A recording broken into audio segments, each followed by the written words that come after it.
Kani ketika Batesi TV, bat pidang pet yaki kubur baman kasni, balawan rasha pi da ka orange nisan, lom so po niya fabricate shillong. Haka arpo pratrik mentau benaya yong arajar arpo. Kiriu tremon sobha jong kasnong jayaw light dom. Kilayo jing hikai halor kumno banyo kon persya na ka jing sopriang uknyang jing pang COVID-19. Ya kani ka jing a jing hikai ka basisngi, lapalong dakatnat ka koit ka kya jong ka jala, ringkat ka jing trelang, bat ka senjok kino senchar snong ka beri u nyotrap. Haka ni ka sngi la a jing hikai yiki nong tremon sobha, kumno banyarap iki beriu ki bayo uknyang jing pang COVID-19. Haka rukom ka banyadaru yelade na uni uknyang jing pang. Haka ni kasngi lawan ban aja hikai yikini kinong snong jong ka snong jayaw light dom da ka Dr. Mina Chavan. Bat haka jelang play yikini ka lumpung aja hikai lai don rengkat ru ka training coordinator na DHSMI ka Dr. S. Kharkongor. Bat ka HEO ka DHSMI ka Dr. C. Kenta.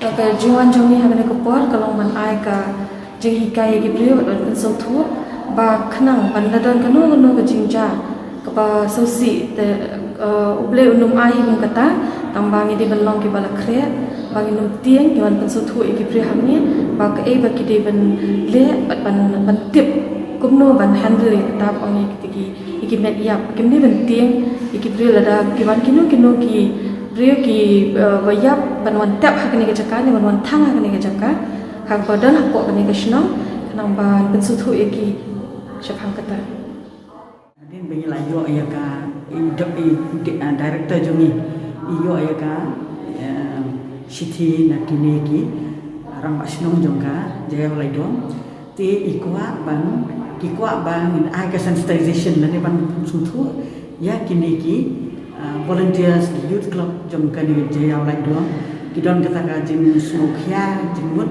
nomor ba din belayo ayata be susi we doktor laklan no ti kini ga sinong kala ki thia kan kalong ki thia ti kam kwa kan bagan jam kan ni ti kwa ban yo awareness ke takada ki khot yang ni te ni ka direction jong director jong ni wan thi chen ni sinong matak su ka sinong ka kwa ban long ki ba sia ti ka kwa ban tip shu sapang kan ni na ka health department kita kadang kita kwa ini pengen pensai ke ini ke COVID-19 bat kumno ke spread bat kumno pengen ngin hikai ke kumno pengen long akar pengen sakiti pengen song khop hayeng kani baru kenang bagi volunteers kini youth nak kena jaka kini on batai bahi pasam joki ke long pelat ke atat yaki nak kena panik bagi tieng tieng joki tieng dekat yo kena